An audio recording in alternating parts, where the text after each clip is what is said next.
हनोक। उत्पत्ति अध्याय 5 वचन 18 से 27 तक।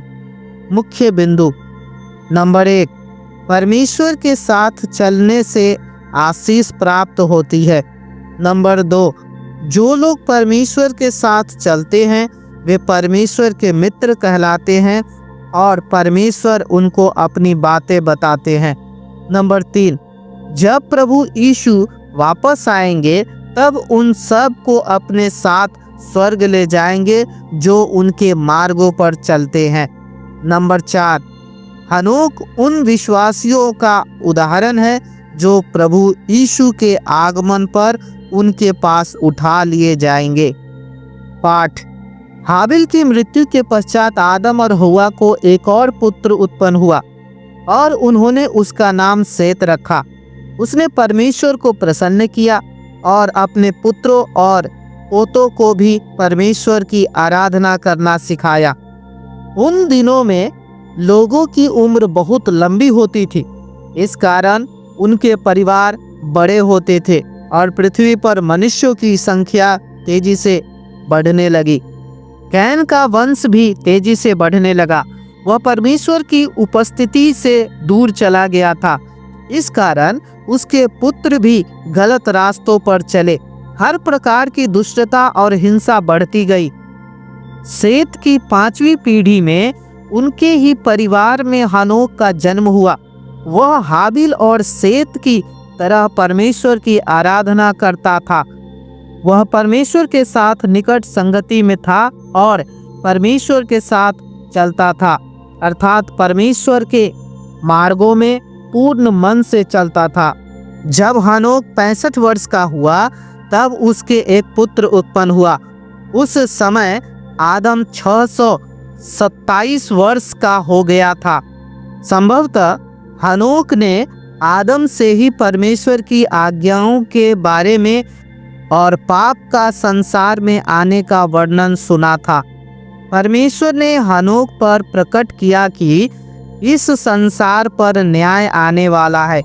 हनोक ने अपने पुत्र का नाम मतूसलह रखा, जिसका अर्थ है उसकी मृत्यु पर आएगा। उसका नाम संसार पर आने वाले न्याय की ओर संकेत करता था। मतूसलह की मृत्यु के पश्चात जल प्रलय आया। हनोक ने अंतिम न्याय के विषय में भी भविष्यवाणी की थी। यहूदा 14 और 15 पढ़ सकते हैं। मतूसलह के जन्म के पश्चात हनोक 300 वर्ष तक परमेश्वर के साथ साथ चला। जब दो मित्र साथ साथ चलते हैं तब वे एक दूसरे से बातचीत करते हैं और एक दूसरे की भावनाओं को समझते हैं। उसी प्रकार जब हम परमेश्वर के साथ साथ चलते हैं तब हम परमेश्वर के वचन के द्वारा अर्थात पवित्र बाइबल से उनकी बातें सुनेंगे। हम प्रार्थना में परमेश्वर से बातें करेंगे और आत्मिक रूप से उनके अनुरूप बनते चले जाएंगे।